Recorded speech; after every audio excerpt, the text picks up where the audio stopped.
Morning. एक दिन lecture नहीं आए, ये हुआ कि अल्टरनेटिंग करंट समाप्त हुआ। एक दिन आप लोग प्रैक्टिस ले लें।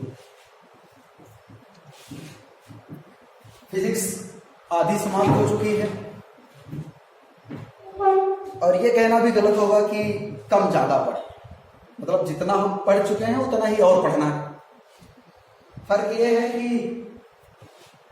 अभी तक जो हमने पढ़ा वो कॉन्सेप्चुअल ज्यादा थे, वहां पे कॉन्सेप्ट बिल्ड हो रहा था।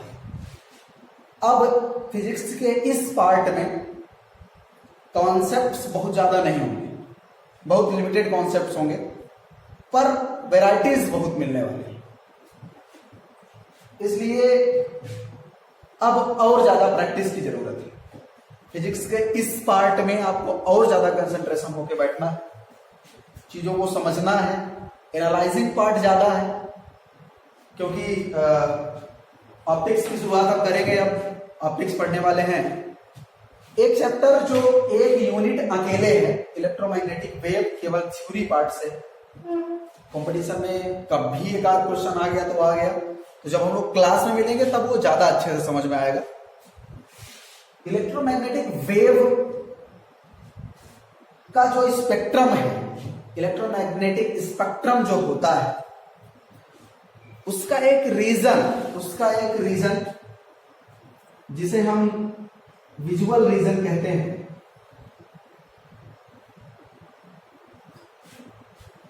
जो विजुअल रीजन है, दृश्य क्षेत्र। कौन सा क्षेत्र, यही वाला क्षेत्र है, पता नहीं। एक्चुअल में होता यह है कि मैं ये बता रहा हूं आपको कि लाइट क्या है, क्योंकि अब हम ऑप्टिक्स पढ़ेंगे और ऑप्टिक्स में लाइट ही पढ़ने वाले हैं। ठीक है, अब हम ऑप्टिक्स पढ़ने वाले हैं। तो अगर मैं बात करूं ऑप्टिक्स की, तो ऑप्टिक्स में पढ़ना क्या है? केवल हमें लाइट के बारे में ही पढ़ना है। ऑप्टिक्स में क्या पढ़ना है? Study of light, study of light, light के बारे में हमें पढ़ना है। ठीक है, अच्छा, तो समस्या यह है कि लाइट क्या, पूरे ऑप्टिक्स में हम लाइट के बारे में पढ़ेंगे। ऑप्टिक्स स्टडी ऑफ लाइट ही है। ठीक है, लाइट क्या है? अभी तक हम पढ़ा करते थे सोर्स ऑफ एनर्जी। ये क्या है? लाइट इज एनर्जी है। अभी तक हम यही पढ़ते थे कि लाइट एनर्जी है भी, उसमें कोई वो बात नहीं है। पर जो इलेक्ट्रोमैग्नेटिक स्पेक्ट्रम होता है, जो कि हम छोड़ के आए हैं, आप ऐसा मान लें कि इस पे इलेक्ट्रोमैग्नेटिक स्पेक्ट्रम नाम का एक चीज होता है इस दुनिया में। उसमें बहुत सारे रेंज होते हैं उनके वेवलेंथ के आधार पर। अल्ट्रावायलेट, एक्सरे, गामा रे, सब उसी में आते हैं, है ना। अपने वेवलेंथ के आधार पर उनका डिवाइड किया जाता है, जो कि हम अभी छोड़ दे रहे हैं उसको। आप ये मानिए कि उसी स्पेक्ट्रम का एक जो विजुअल रीजन होता है, अब रीजन की स्पेलिंग ESION वाला है या GION वाला है, पता नहीं, एक तो कारण वाला होता है, पता नहीं। दृश्य क्षेत्र में हिंदी में कहता हूं उसको, जो हमें दिखाई देता है। क्या एक्सरे आप देख पाते हैं? नहीं। एक्सरे, गामा रे, ये इलेक्ट्रोमैग्नेटिक स्पेक्ट्रम का एक पार्ट है, पर वो हम देख नहीं पाते, इसलिए वो लाइट नहीं, वो रे है, उसे हमने रे कहा। लेकिन जो हम देख पा रहे हैं, इलेक्ट्रोमैग्नेटिक स्पेक्ट्रम का जो पार्ट देख पाते हैं, उसे हम क्या कहते हैं? लाइट।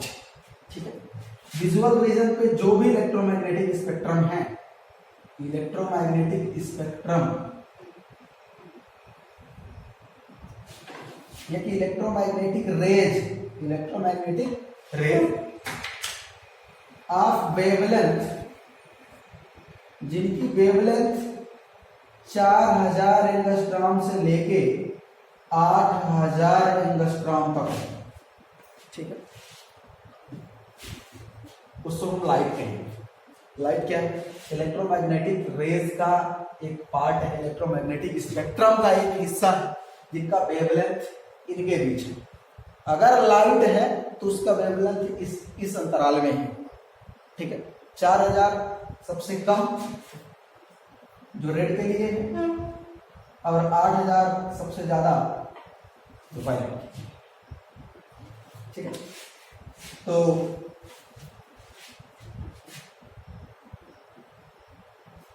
4,000 से लेके 8,000 एंगस्ट्रॉम के बीच में जो एनर्जी है, जो वेव है, वो है लाइट। अब ये है कि ऑप्टिक्स भी दो प्रकार की, ऑप्टिक्स हम पढ़ने वाले हैं पूरा हिस्सा। आप यकीन माने ऑप्टिक्स के बाद केवल आपके सिलेबस में मॉडर्न फिजिक्स बचा है बस।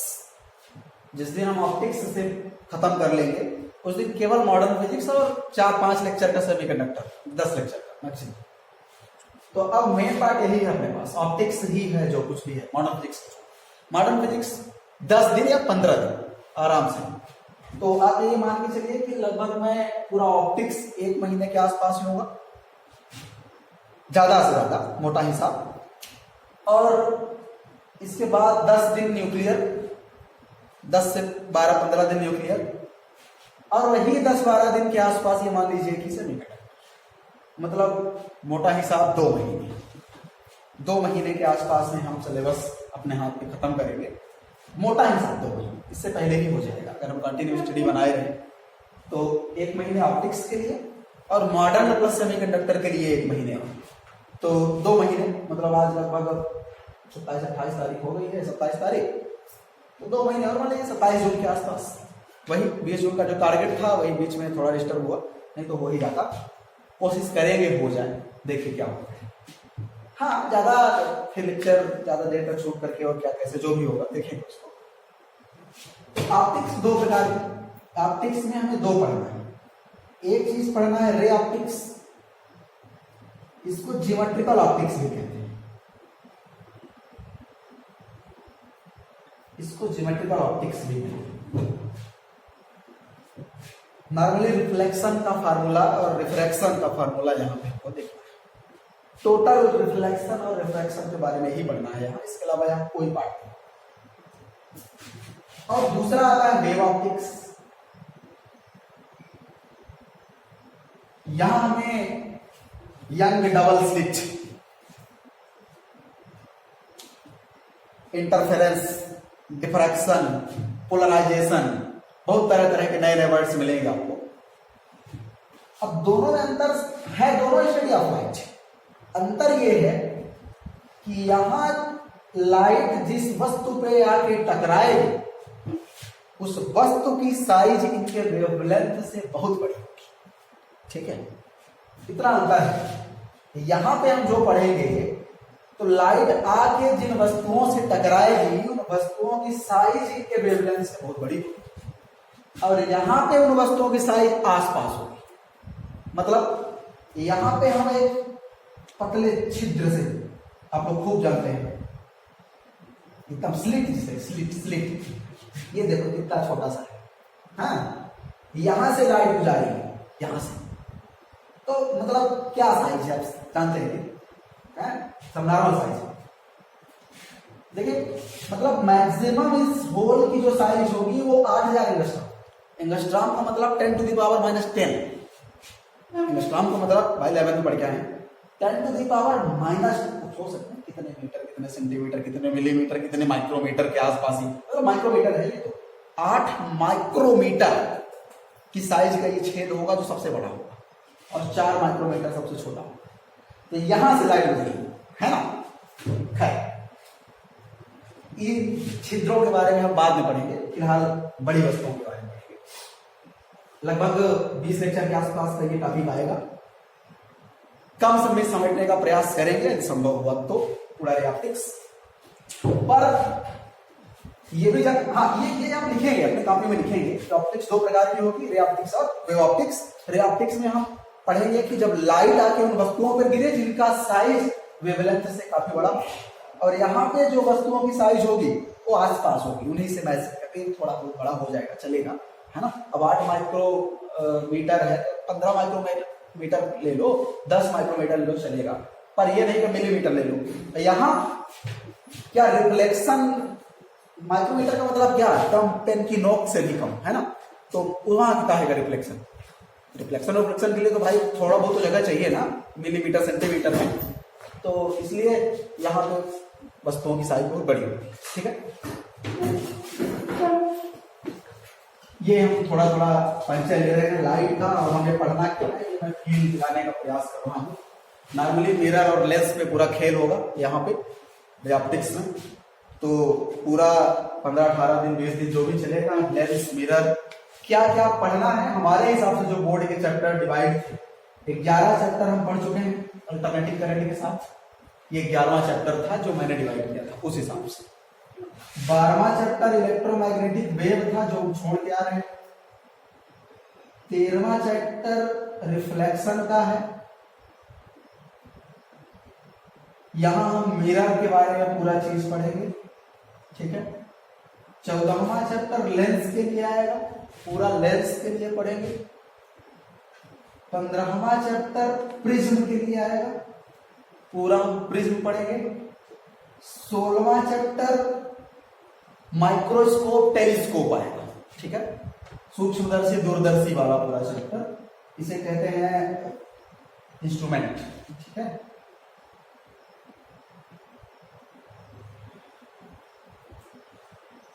ठीक है, यहां हम दूरदर्शी पढ़ेंगे पूरा। ठीक है, यहां तक हमको जाना है इस पूरे यूनिट में।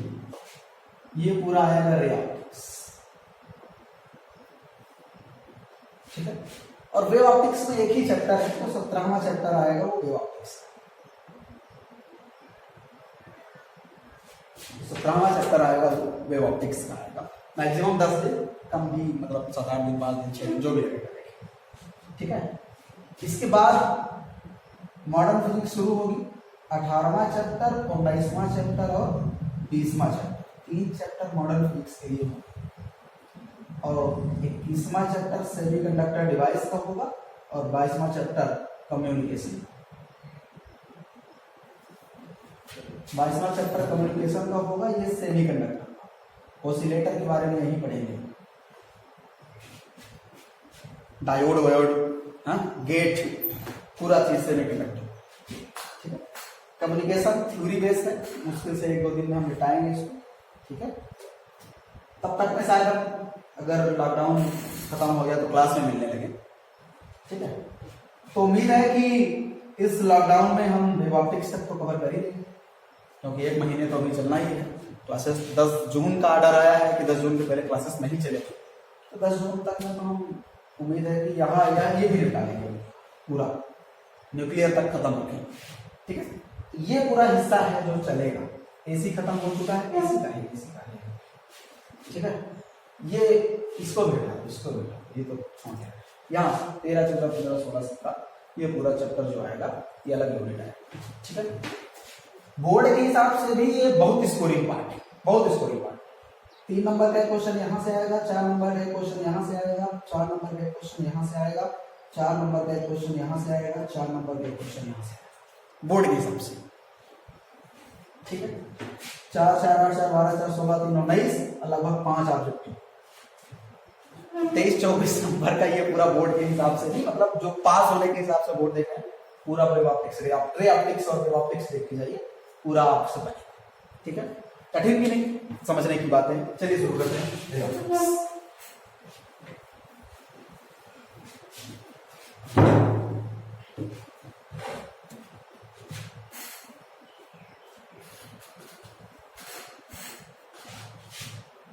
ज्योमेट्रिकल ऑप्टिक्स, इसी का दूसरा नाम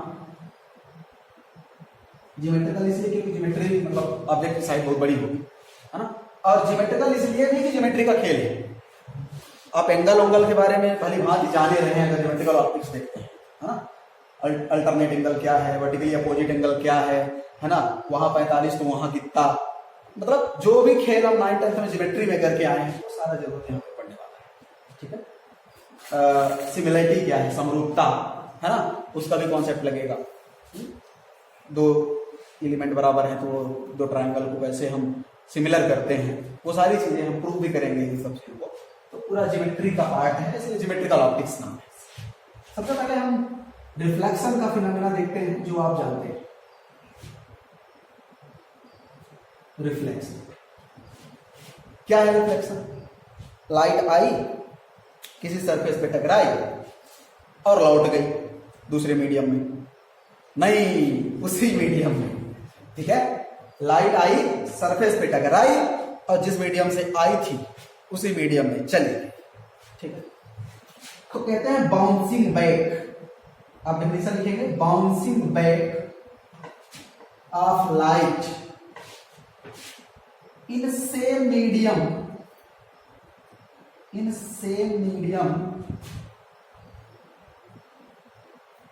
after incidence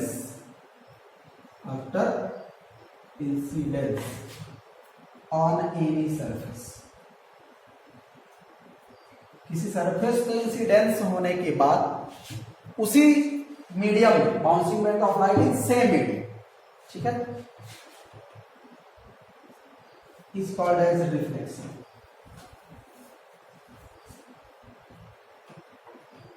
is called as reflection. अब 10वीं में खूब पढ़े रिफ्लेक्शन क्या है, ठीक है, ठीक। एक्चुअल में जो हम पढ़े हैं रिफ्लेक्शन, जो नॉर्मली हम पढ़े हैं वो समतल दर्पण, प्लेन मिरर के द्वारा रिफ्लेक्शन पढ़े, और 10th में जो हम रिफ्लेक्शन पढ़ के आए थे वो रेगुलर रिफ्लेक्शन, रेगुलर, ठीक है। जैसे मैं अगर इसका डायग्राम प्रदर्शित करूं तो लाइट आई, टकराई, लौट, ठीक है, लाइट आई और इस सरफेस पे टकराई और इधर लौट, ठीक। ये है रिफ्लेक्टिंग सरफेस। क्या है? Reflecting surface. ये जो लाइट लौट के गई इसे कहते हैं रिफ्लेक्टेड रे। क्या कहते हैं? Reflected ray. तो लाइट रे ही तो है। लाइट क्यों कहलाई? क्योंकि विजुअल हिस्से में है वो, है ना। ये लाइट कहलाई इंसिडेंट, इंसिडेंट रे। और ये जो बीच वाला डंडा है उसे अभी लंब कहते हैं, लंब। नॉर्मल कहते हैं इसको। क्या कहते हैं? नॉर्मल, ठीक है। इंसिडेंट रे और नॉर्मल के बीच का एंगल जो बना उसे कहा गया एंगल ऑफ इंसिडेंस। क्या कहा गया? Angle of incidence. इसे हम आई से डिनोट करें।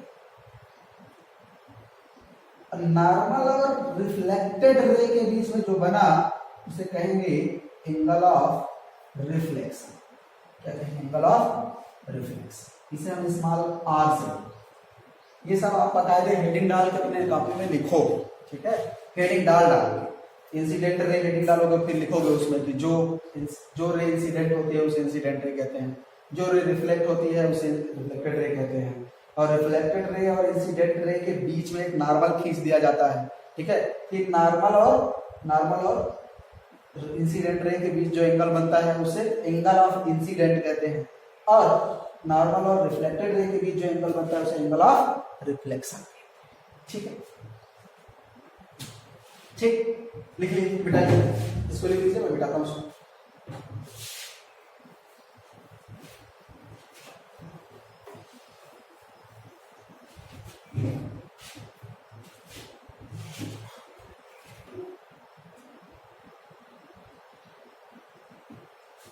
रिफ्लेक्शन दो प्रकार के होते हैं।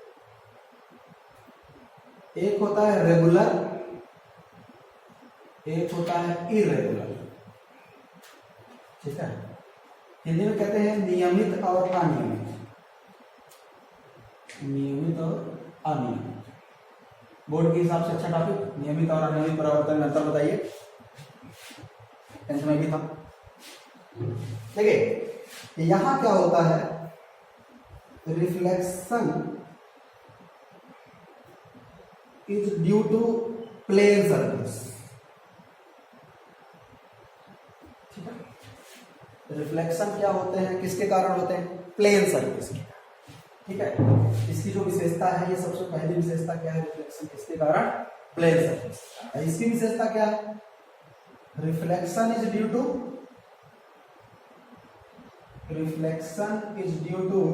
Irregular surface. ठीक है, खुरदुरी, इरेगुलर मतलब खुरदुरा। ठीक है, ठीक। इसके लिए क्या होता है? Angle of incidence angle of reflection के बराबर होता है, इसमें नहीं, इसमें नहीं होगा। ठीक है, तो जो हम लॉज ऑफ रिफ्लेक्शन पढ़ते थे वो किसके लिए था? Regular reflection.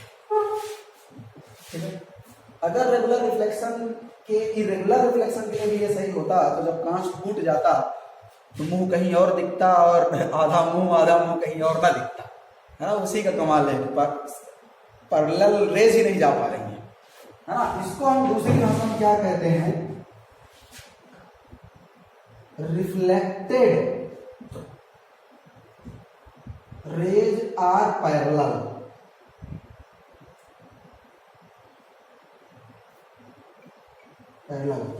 Reflected rays are parallel for parallel incident rays।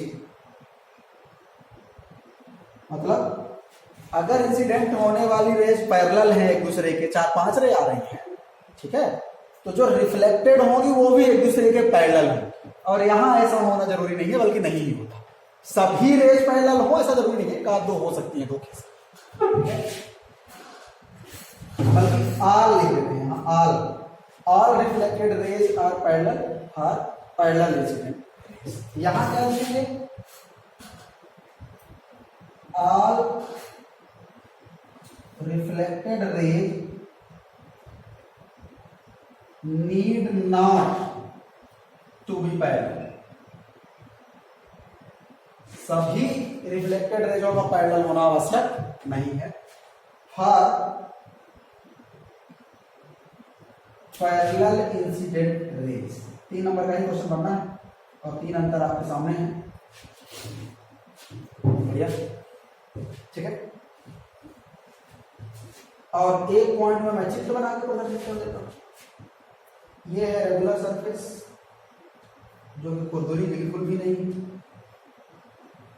हमने 2-3 रेज गिराए, देखो ये एक दूसरे के पैरेलल हमने 2-3 रेज ले।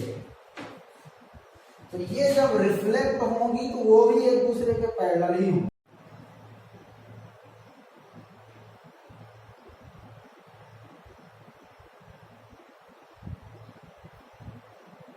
ठीक, तो जब रिफ्लेक्ट होंगी तो एक दूसरे के पैरेलल ही होंगे।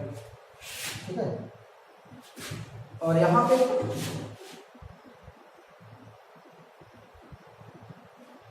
मान लेते हैं कि ये 2-3 रेज हमने गिराया यहाँ पे पैरेलल, 2-3 रेज ही पैरेलल गई, तो इसका कोई वो नहीं, कोई इधर भागेगी, कोई और ऐसे भाग जाएगी। थोड़ा और भद्दा चित्र दिखाऊं, थोड़ा अच्छा था। ठीक, कोई ऐसे जाएगी, कोई ऐसे चली जाएगी, कोई ऐसे चली जाएगी। देखिए 2 रेज तो लगभग पैरेलल दिख रही है, पर एक नहीं दिख रही। तो 2 हो सकती हैं, कुछ हो सकती है, जब नहीं कि सब पैरेलल हो। ठीक है, ये थोड़ा चित्र सेक्सी दिख रहा है, अच्छा है ना। अच्छा, ये रेगुलर सरफेस नहीं है, ये कैसी सरफेस है? ये उबड़ खाबड़ है, ये इरेगुलर सरफेस। ठीक है, पीछे की तरफ तो पॉलिश करना ही होगा, नहीं यार पार हो जाएगा सब। ये इरेगुलर सरफेस है, ये क्या है? इरेगुलर, और ये रेगुलर, ये रेगुलर, ये रेगुलर, ये इरेगुलर। हिसाब से समझ में आया होगा रेगुलर और इरेगुलर रिफ्लेक्शन। जो नियम हमने पढ़े थे, भले 10वीं के लिए ये इंपॉर्टेंट था, रिफ्लेक्शन क्या है, रिफ्लेक्शन के नियम लिखिए, 12वीं के लिए भी उतना ही इंपॉर्टेंट है जितना 10वीं के लिए। इसलिए रिफ्लेक्शन क्या है उसके नियम लिखिए, और 2 नियम मैं लिखता हूं। नियम रेगुलर रिफ्लेक्शन के लिए है ना। नॉर्मली इरेगुलर रिफ्लेक्शन पढ़ाया नहीं जाता, पर निजी जिंदगी में आप देखें कि यही होता है, क्योंकि ऐसी कोई भी सरफेस नहीं है जो पूरी तरह से प्लेन। ठीक है, मानने के लिए मान लेते हैं कि कांच के द्वारा हुआ रिफ्लेक्शन रेगुलर होता है, थोड़ा बहुत आधा 1% वो भी रेगुलर होता है, क्योंकि आइडियल कुछ नहीं है ना। तो laws of reflection,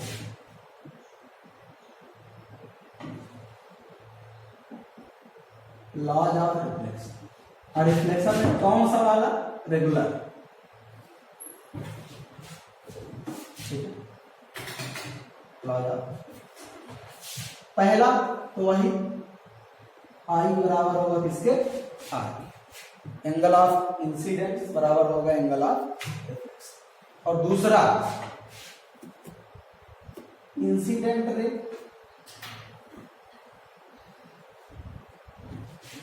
reflected ray and normal. Normal हर जगह वाला नहीं, कहां वाला? At incident. जिस पॉइंट पे इंसिडेंट हो रहा है उस पॉइंट पे ना। ठीक है, आर इन सेम प्लेन, एक ही प्लेन, ऐसा नहीं कि एक एक्स एक्सिस पे है तो एक वाई एक्सिस पे, नहीं, जो भी है एक प्लेन पे है। ठीक है, अच्छा, ये वाला नियम केवल रेगुलर के लिए सकते हैं।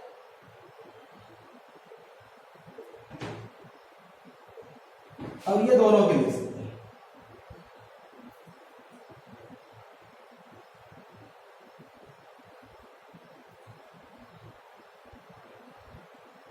एंड बना रहा था तो नहीं बन पाया।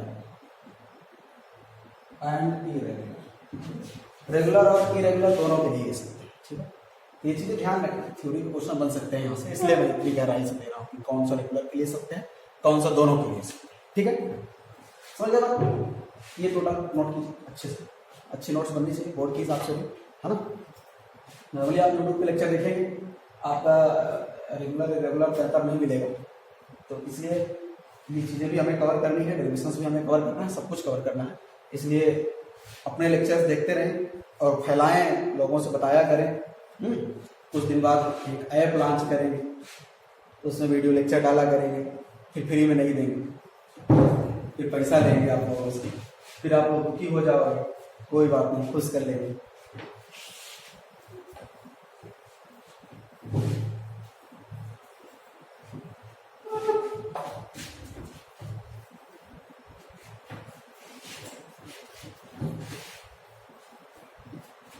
वैसे धीरे धीरे 11th के जो बच्चे हैं उनको भी कांटेक्ट पिलाएं, क्योंकि अब समय धीरे धीरे हो रहा है। उचित समय ये है कि पहले इंस्टॉलमेंट जमा करें जल्दी से 11th के बच्चे, और शुरू हो जाए।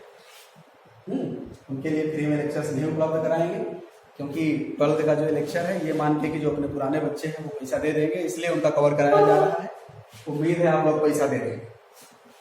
ना देना हो तो मैसेज कर दीजिए, कल से लेक्चर शूटिंग बंद। तो इसलिए इन चीजों का ध्यान रखें। धूपधड़ी की तरह हमें खाना बनना पड़े, बात समझ रहे? वो चोर था उस पिक्चर, वही हमारा कैसे लिए। खैर, ये तो हुआ रिफ्लेक्स।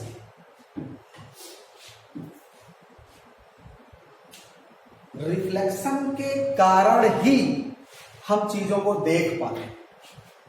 ठीक है, एक पॉइंट आप याद रखेंगे, light always travels in straight line. Light हमेशा कैसे मूव करती है? Straight line. अब में पूछा जाता है, याद आ गया इसलिए पूछा, हम भी बोले सदैव सरल रेखा में गति।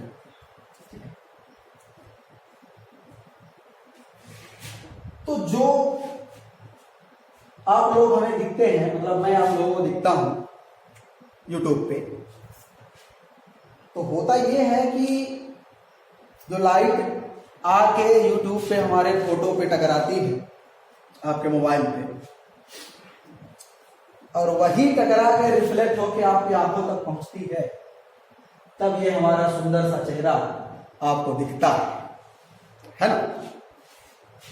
ये जो आप देख पा रहे हैं और तरह तरह के क्वेश्चन कर ले रहे हैं, वो केवल रिफ्लेक्शन के कारण संभव है। अच्छा, तो क्या मैं दिखता हूं सही से? नहीं, मेरी इमेज दिखती है। अब समस्या ये है कि दो चीजें आ रही है, एक तो ऑब्जेक्ट हो गया, एक इमेज हो गया। एक वस्तु है, आपको वस्तु नहीं दिखती, वस्तु की इमेज दिखती है। आपकी आंखों पर इमेज बनता है, वस्तु नहीं। किसी आपको लग रहा है कि हम वस्तु देख रहे हैं, लेकिन आप वस्तु नहीं देखते हैं। क्या दिखता है आपको? उसका इमेज दिखता है, आपके रेटिना पर इमेज बनता है। अब 10th में भी मायोपिया, हाइपरमेट्रोपिया ये पढ़े हैं, तो इमेज के लिए ही पढ़े हैं कि रेटिना पे इमेज नहीं बन पाता अच्छे से, इसलिए हमको ये दोष हो गया। तो वस्तु तो आपको दिख ही नहीं सकती, वो नहीं दिखेगी। क्या दिखता है? इमेज। ठीक है, तो एक चीज ये कि ऑब्जेक्ट क्या है, और एक ये चीज की इमेज क्या है। अब बेवकूफ मास्टर है, ऑब्जेक्ट पूछ रहा है, वस्तु क्या है? हाँ,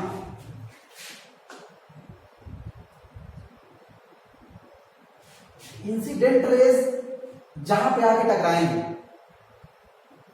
इंसिडेंट रेज जहां पर टकराती है वहीं पे ऑब्जेक्ट होता है। इसका तात्पर्य है कि रेज ऑब्जेक्ट से ही निकलना शुरू होती है, क्योंकि जहां से निकल रही है सब रेज वहीं पे टकराएंगी। अगर एक ही जगह से 17-18 रेज निकल रही है तो सब टकरा रही है वहां पे। ठीक है, तो बहुत दिमाग में जोर न डालिए। आप ये सोचिए कि वस्तु से किरणें चली हैं, रेज चली हैं ऑब्जेक्ट से और अपने आंख पे टकराई है, तब हमें ऑब्जेक्ट का इमेज दिखा है। ठीक है, तो वो रेज कहां से आई है? ऑब्जेक्ट से।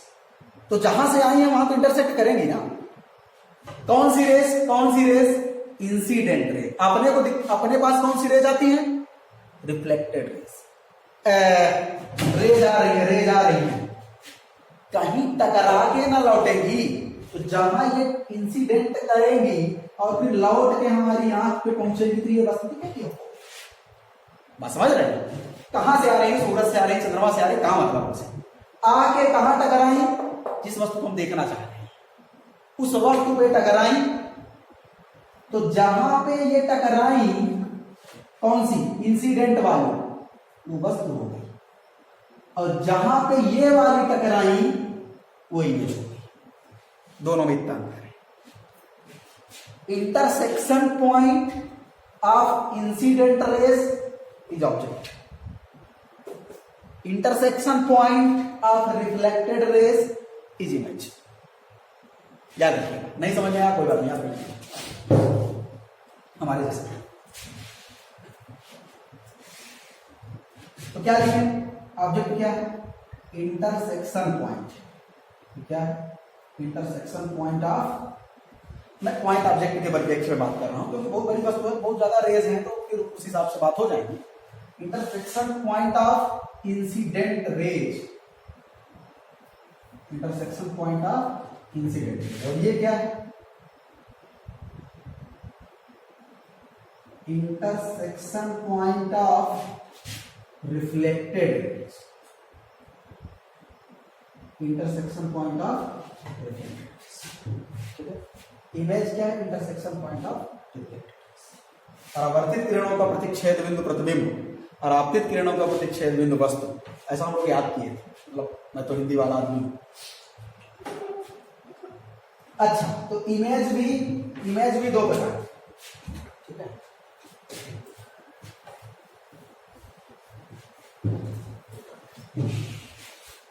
इमेज भी दो प्रकार, एक तो रियल और एक वर्चुअल, वास्तविक प्रतिबिंब और आभासी।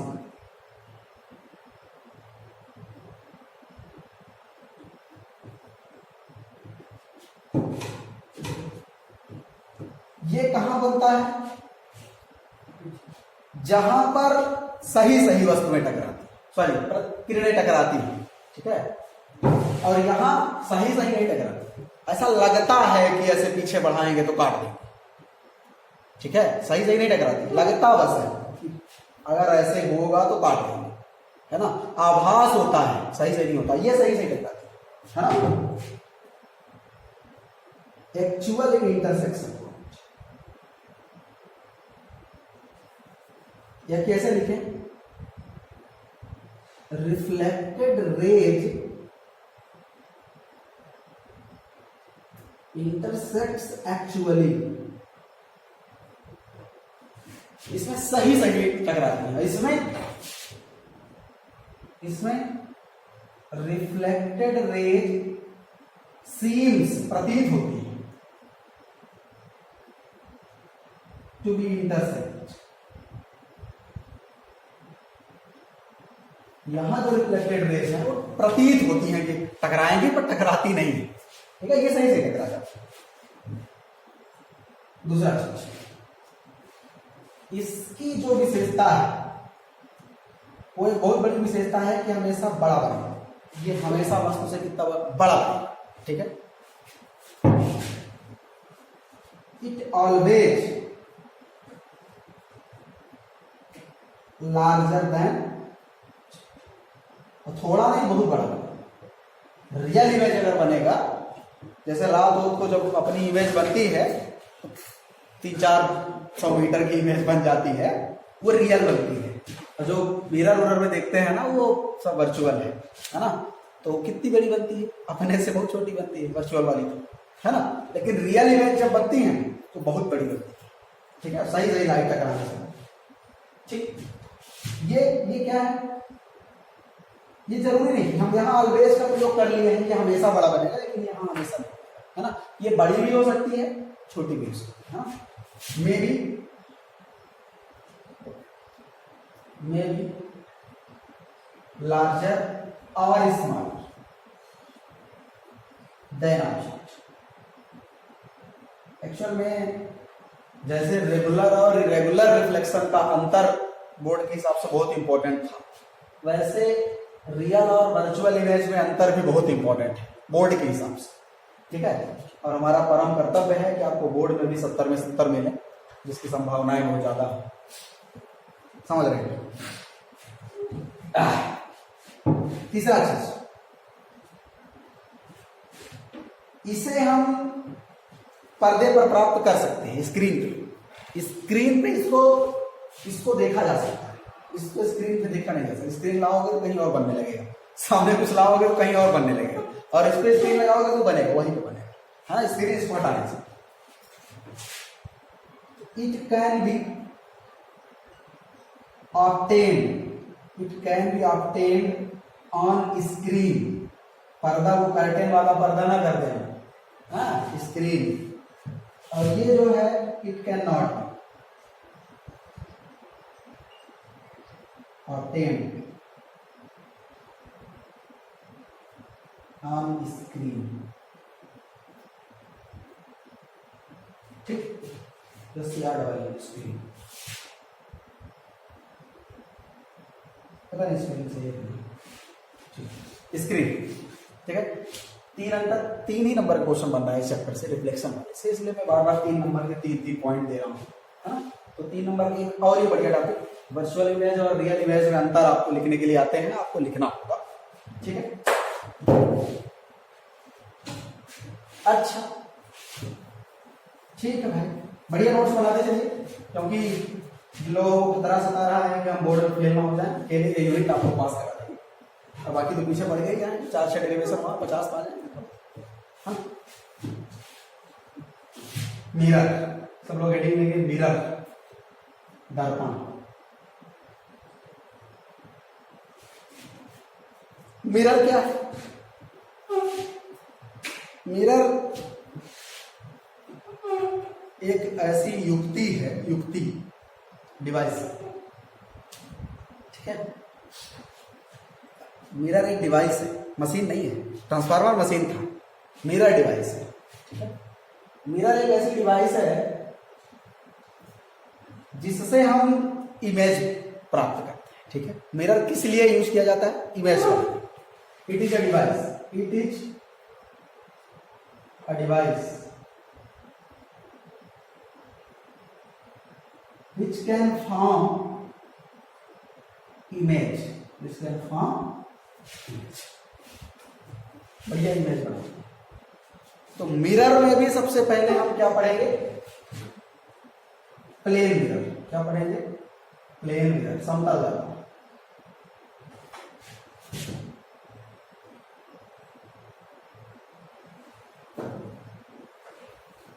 प्लेन मिरर, ठीक है, समतल दर्पण। प्लेन मिरर अब बोर्ड के हिसाब से ये नहीं है, अब बोर्ड के हिसाब से ये नहीं है, बोर्ड के हिसाब से काफी अब हो चुके हैं, दबाएगा अब कंपटीशन के हिसाब से इसलिए बहुत ज्यादा लिखने को पहले देखिए। प्लेन मिरर जो है उसकी पहली विशेषता ये है कि यह वर्चुअल इमेज बनाता है। कैसा इमेज बनाता है? Virtual image. ठीक है, प्लेन मिरर कैसा इमेज बनाएगा? Virtual image. ठीक, कैसे बनाता है ये देख लेते हैं। कैसे बनाता है ये देखिए। अच्छा, आप ये चीज याद रखें कि इमेज बनाने के लिए कम से कम 2 रे चाहिए, क्योंकि जहां काटेंगी वहां तो बनेगा भाई। 2 रे इंसिडेंट होगी कम से कम, तब जहां इंसिडेंट होगी वहां ऑब्जेक्ट होगा, और वही दोनों रिफ्लेक्ट होके जहां इंटरसेक्ट करेगी वहां इमेज बनेगा। तो अगर हम ये कहें एक रे से इमेज संभव है, तो संभव नहीं है। कम से कम 2 इमेज, ज्यादा से ज्यादा आप बीम डाल दीजिए। बीम क्या कहते हैं? बहुत सारी लाइट एक साथ चली जाए तो उसको कहते हैं बीम। ठीक है, बीम का अगर कहीं शब्द आ जाए इसका मतलब यह है कि बहुत सारी लाइट जाए। क्या मतलब? देखो काम वही बना। ठीक है, तो क्या करते हैं समझिए। एक जैसे हम लेंगे मिरर। ठीक है, ये मिरर है, इसको अपने पीछे की तरफ ये होता है, यहां पे पॉइंट, अभी मैं पॉइंट ऑब्जेक्ट की बात कर रहा हूं। यहां पॉइंट ऑब्जेक्ट है, ऑब्जेक्ट है, लाइट कहां से आके यहां गिरी है हम नहीं आई होगी कहीं से, पर यह है कि लाइट आके यहां टकराई है, तभी हम जान पा रहे हैं कि यहां ऑब्जेक्ट। ठीक है, इंसिडेंट रेज और की बात हम नहीं कर रहे। लाइट आ गई, अब यह यहां से चल के मिरर पे पड़ेगी। कहां पड़ेगी? मिरर पे। ठीक, ये चलेगी,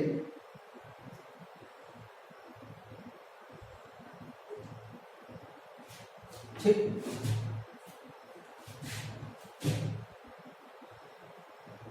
क्योंकि अच्छा जहां टकराई वहां पे तो एक नॉर्मल बनना है, जहां टकराई है वहां तो नॉर्मल बनना फिक्स है।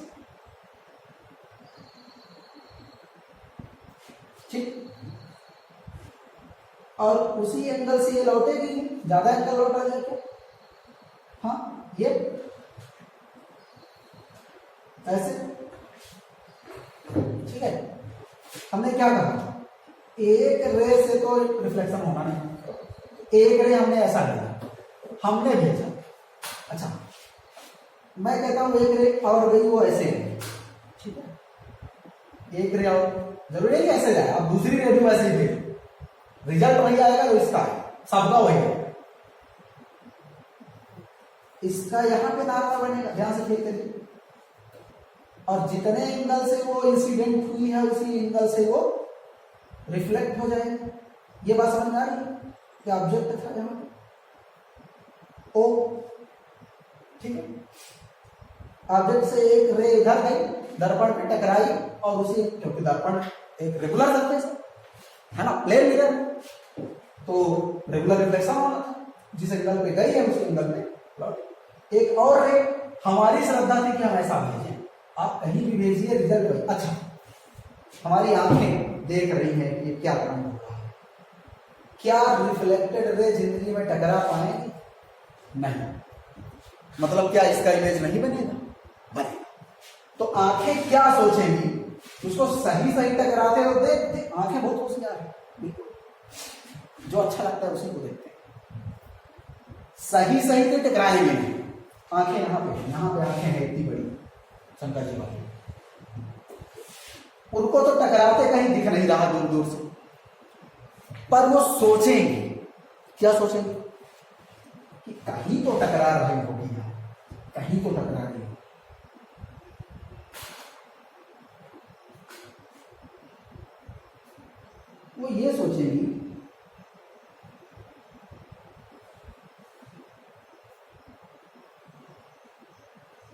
थोड़ा जबरदस्ती का काम किया गया है। जबरदस्ती का काम इसलिए किया गया है क्योंकि ये थोड़ा ज्यादा एंगल पे बन गया था। ठीक,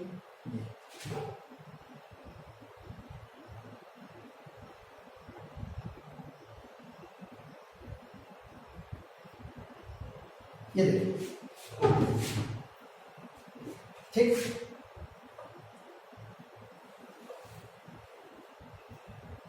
ठीक है।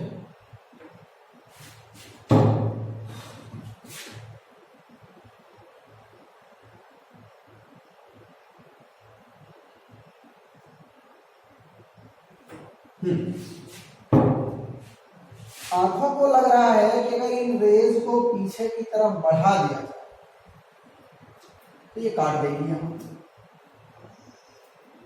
भाई आगे की साइड तो कहीं दिख नहीं रहा कटते। जो सही सही काट दे वो बनाएंगी रियल इमेज। तो सही सही तो कटता दिख नहीं रहा, तो फिर क्या करें, आभास कर लेंगे। भाई जो नहीं दिखता तो मान लेते हैं हम लोग, तो और क्या, तो मान लेंगे कि अगर ये कहां से, जैसे ये आंखों को तो दिख रहा है, आंखों को ये नहीं दिख रहा कि यहां से गई है और यहां से आई है, तो आंखें सोचेंगी कि आ रही है मतलब पीछे कहीं यहां से आ रही है और ये कहीं यहां से, जहां से उसको टकराता आभास हो जाएगा, उसको प्रतीत हो जाएगा कि हाँ वहां पे टकरा के आ रही है पीछे की तरफ से, तो वहीं पे इमेज बन जाएगा। ठीक है, वहीं पे। क्या रिफ्लेक्टेड रेस सही सही टकराएंगे? नहीं, इसलिए रियल इमेज नहीं बनेगी।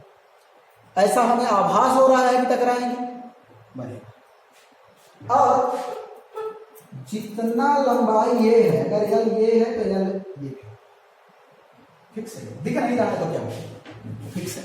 ठीक है, अच्छा, क्या मिरर के पीछे बना इमेज? पीछे नहीं बना, अंदर। कहां बना?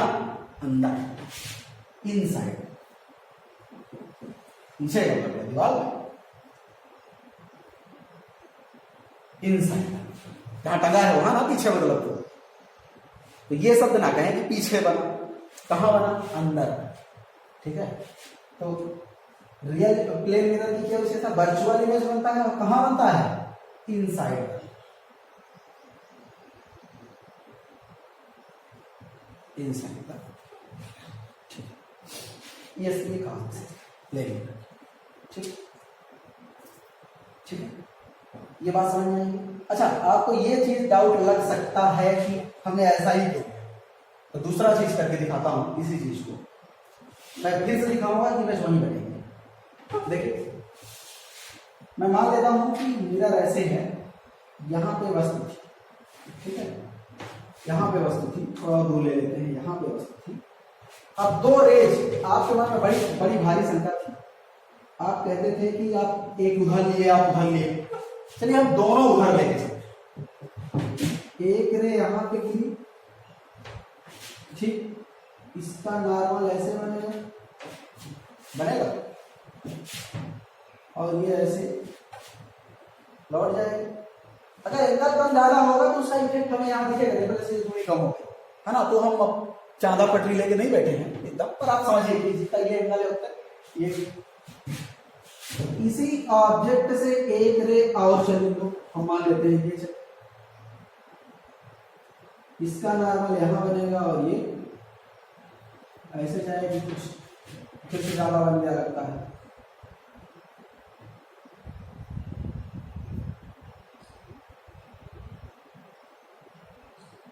चलो ठीक है,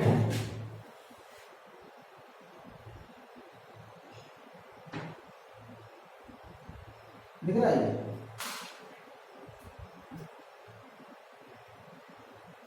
दिखा? बनना इसको यहां ही है,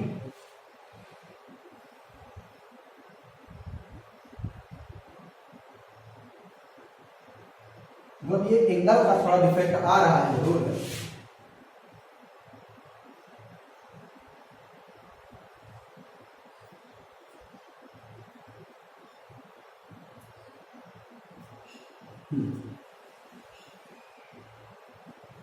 ये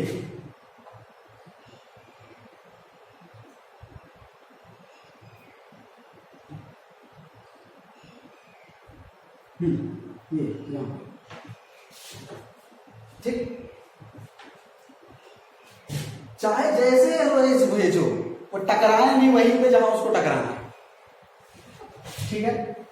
ऐसा नहीं जब दूसरी तरफ से रेज आएगी तो प्रतिबिंब नहीं, अगर मिरर है तो बनेगा ऐसे, ठीक है।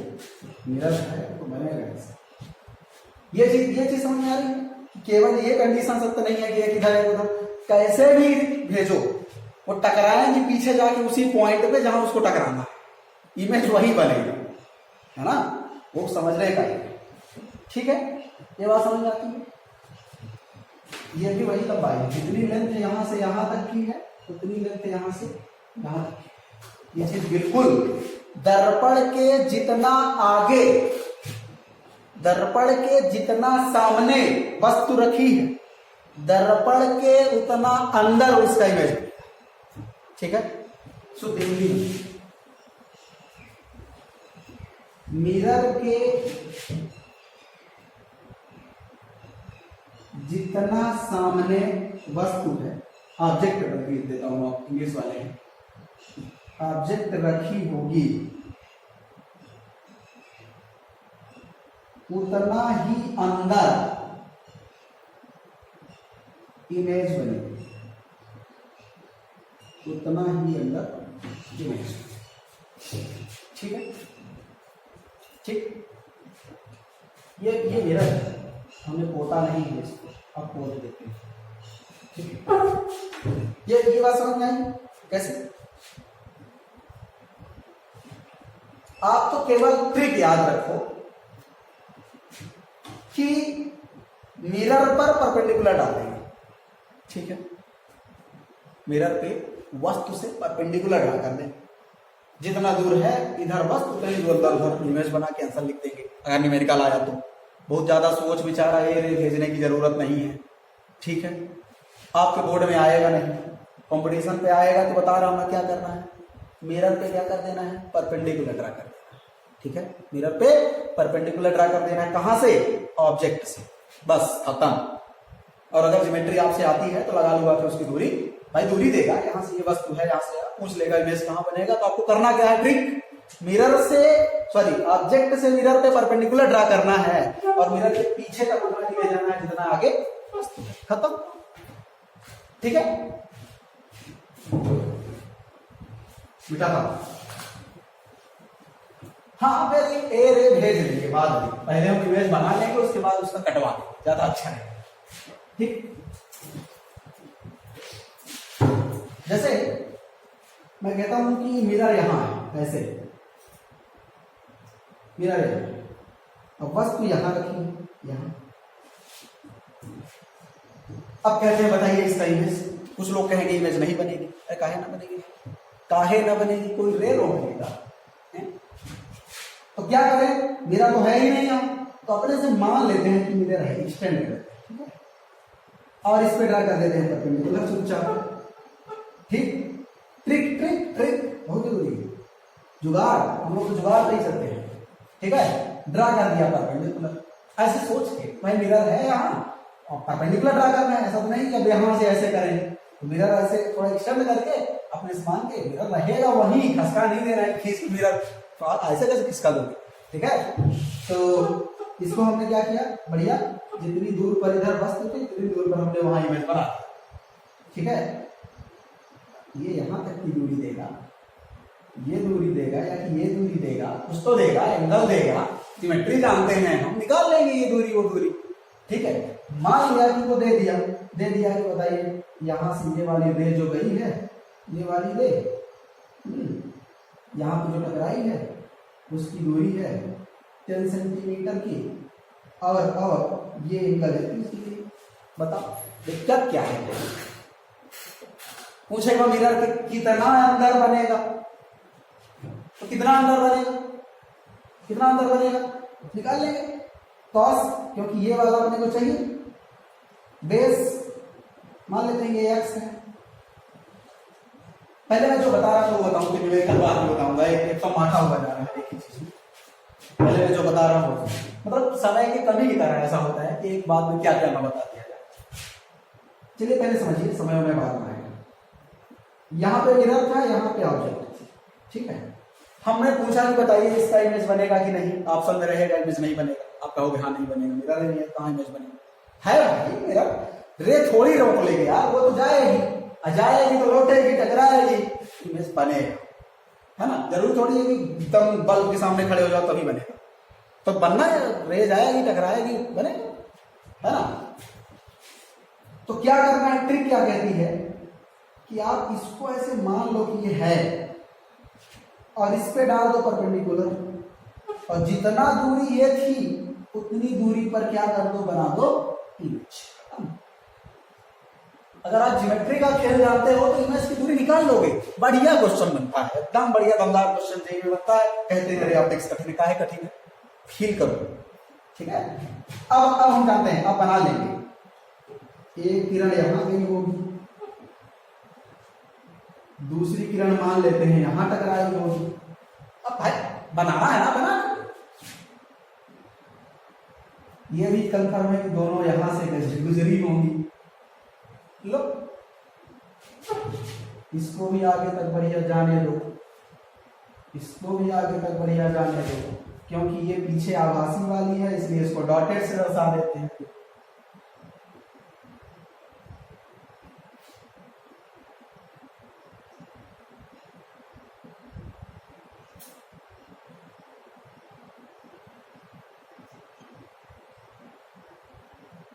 ठीक है, बाकी डॉटेड एक्स्ट्रा डॉटेड डॉटेड तो आप जानते ही हैं अच्छे से, ठीक है। देखो ये बन गई है, ये बन गई इमेज, हमारा जुगाड़ भी हो गया बढ़िया।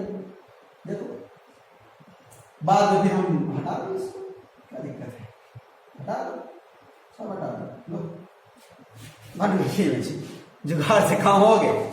कहाँ टकराएगी कहाँ नहीं टकराएगी। अब कोई कहे इतना बना के, कोई कहे कि बताओ इसकी दूरी, तांडव मच जाएगा, है? कोई इतना बना के कहे कि बताओ उसकी दूरी क्या है, तो परेशान हो जाओ। तो कुछ नहीं, सबसे पहले इमेज बना लेंगे, निकाल लेंगे दूरी वूरी, फिर देखते रहेंगे अरे कहां से आई कहां से गई, ठीक है। तो ट्रिक क्या कहती है, मिरर को एक्सटेंड करो, अगर मिरर वहां नहीं है तो, और है सही सही तो क्या करो, उस पर परपेंडिकुलर, ठीक है, ठीक है, मिरर पे परपेंडिकुलर डालो। ट्रिक क्या है, ट्रिक क्या है, मिरर पर ऑब्जेक्ट से परपेंडिकुलर खींचो, लंब डाल दो, परपेंडिकुलर खींच दो, परपेंडिकुलर ड्रा करो, बस केवल यही ट्रिक है और कुछ नहीं, ठीक। अच्छा अब मैं इसका क्वेश्चन लेके आपको दिखाता हूं, ठीक है बेटा। जैसे मैंने कहा कि एक प्लेन मिरर ऐसा है और मिरर के इस वाले पॉइंट से यहां पे ऑब्जेक्ट रखिए, यहां, ठीक है, यहां से इसकी दूरी मान लो 10 सेंटीमीटर है, ठीक। और ये कहता है कि ये जो है, बल्कि थोड़ा और डिफिकल्ट बनाने के प्रयास में मैं ये कहूँ, ये जो है वो 30 है, ठीक।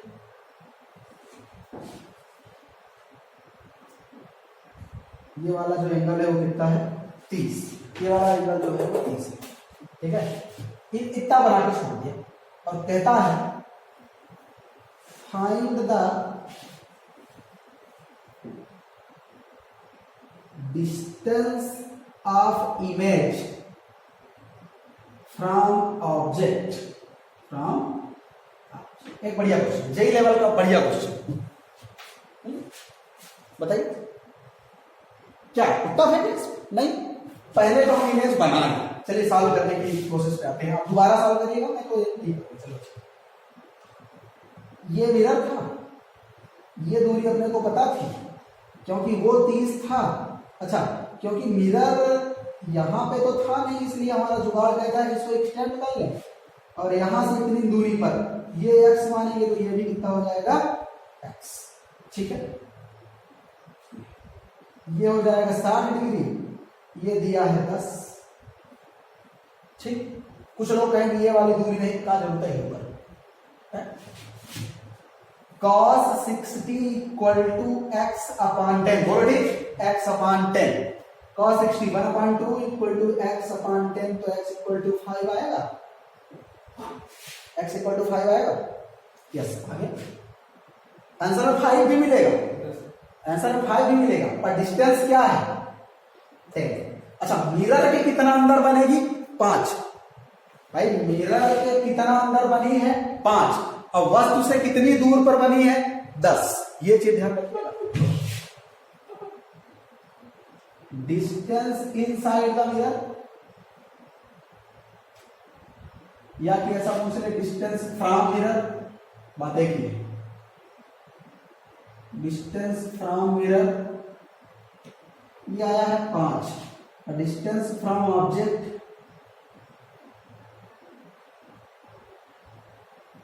कितना आया 10।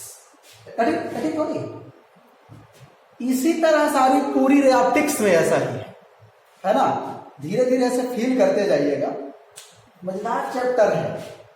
अगर आपसे ज्योमेट्री थोड़ा थोड़ा बनती है, नाम ही है ज्योमेट्रिकल और ऑप्टिक्स, ज्योमेट्री का खेल खेलेंगे, कहां से आई कहां से गई, बस ठीक है। बस कॉन्सेप्ट पढ़ के रखें। जैसे एक ट्रिक ये होगी कि प्लेन मिरर से इमेज कैसे बनती है, वस्तु से इमेज पर परपेंडिकुलर ड्रा, सॉरी मिरर वस्तु से मिरर पर परपेंडिकुलर ड्रा, जैसे जैसे बिठाओ इसको, ऑप्शन में आपको दोनों मिलेगा, 5 भी मिलेगा 10। अच्छा कुछ लोग ये सोचते रहते हैं कि जितनी दूर पर दर्पण होता है ऑब्जेक्ट से उतनी दूर पर बनती है, दुर्भाग्यवश यहाँ 10 दिया था और 10 आंसर आया, ठीक है। ये केवल सौभाग्य मात्र है, ये बिल्कुल रट के ना बैठे रहे कि जितना ऑब्जेक्ट से मिरर उतना उधर, भाई हर केस में ऐसा थोड़ी हो सकता है। अगर सामने सामने है तब तो ठीक है, परपेंडिकुलर डिस्टेंस की बात होती है ना हमेशा, है ना। ये केवल सौभाग्य मात्र है कि यहाँ 10 आया और ये वाली दूरी भी 10 आई, है ना, लेकिन ऐसा हर केस में संभव हो वो आवश्यक है, ठीक। अभी यहाँ पे 15 कर देते तो एंगल थोड़ा चेंज कर देते तो cos 30 रख देते तो तब तो रोड 3 आ जाता ना उधर, तो फिर दिक्कत होती है।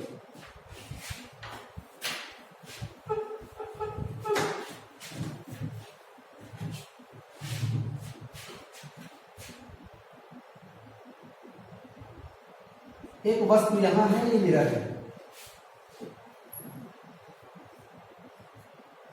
ठीक है।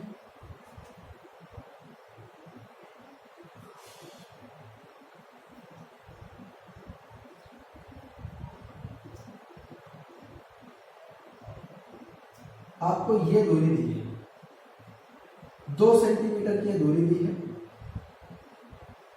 और आपको ये वाला एंगल दिया है 120, ध्यान समझिए। ये वस्तु है, मिरर की दूरी दी है 2 सेंटीमीटर, और ये वाला एंगल थोड़ा और बड़ा बनाओ,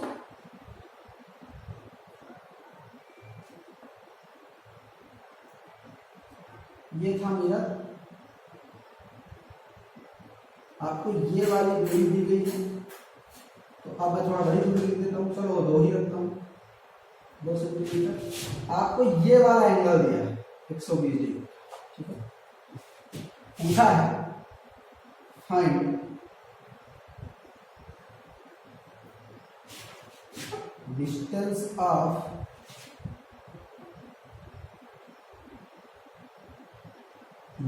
image from object।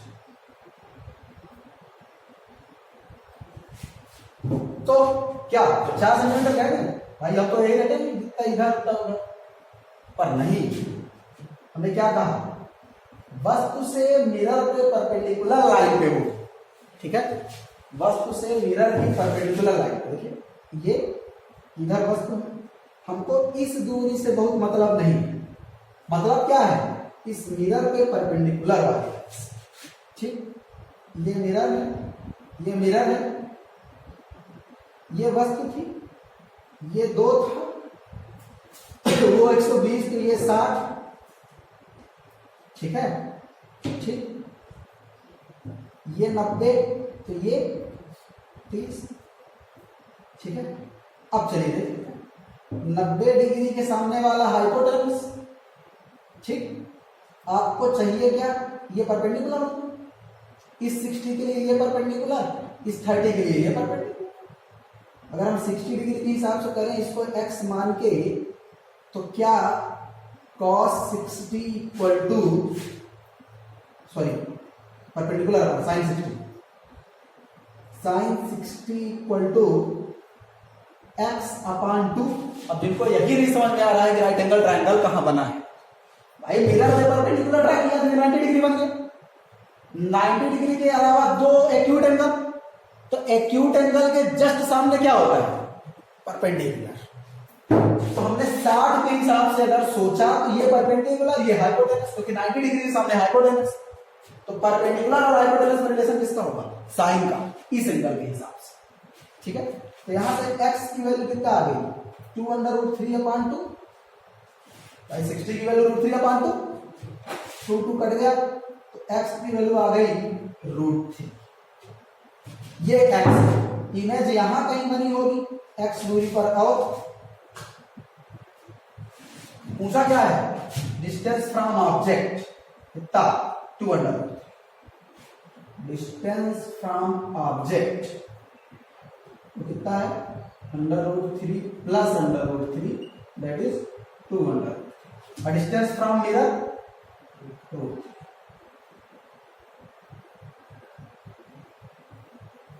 ठीक है, अच्छा डिस्टेंस फ्रॉम, ठीक, ये कितना आ गया, डिस्टेंस बन जाएगा। इस तरह क्वेश्चन बनने चाहिए।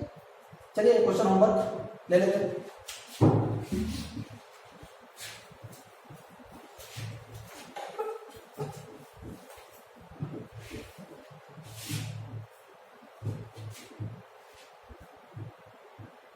IIT का आया हुआ क्वेश्चन आपके सामने मैं प्रदर्शित कर रहा हूं। उम्मीद है आप लोगों से बन जाएगा, जिसकी संभावना कम है। एक मिरर ऐसे रखा है, एक मिरर ऐसे रखा है, ये है ओरिजिन, ये है ओरिजिन, सबको दिख रहा है। यहां से ये 45 डिग्री पर मिरर झुका, ठीक है, और ऑब्जेक्ट रखी है यहाँ, ऑब्जेक्ट रखी है यहाँ, ये है ऑब्जेक्ट जिसकी दूरी है 2, इसकी दूरी कितनी है, यहां से 2। ठीक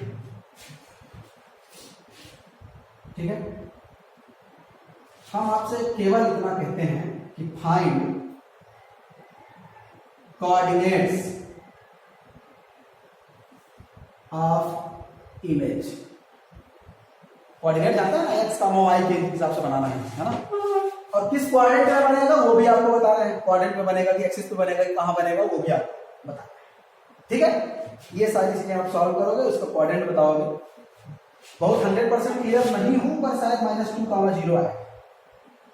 100% क्लियर नहीं हूं, पर शायद अगर ये 2 का डाटा मुझे याद है कि मतलब उसका IIT का जो आंसर था वो -2, 0 था।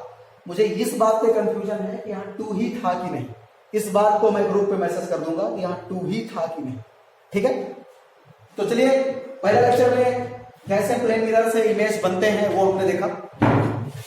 वेलोसिटी के हिसाब से कैसे इमेज चेंज होते हैं, मिरर को घुमा दे तो क्या होगा, ऑब्जेक्ट को घुमा दे तो क्या होगा, मिरर घुमाने से ऑब्जेक्ट कितना घूमेगा, ऑब्जेक्ट घूमने से मिरर कितना घूमेगा, बहुत सारी चीजें कल के लेक्चर पे एक बार फिर से आएंगे। तब तक के लिए देखते रहिए, कमेंट कीजिए, लाइक कीजिए, शेयर कीजिए। All the best.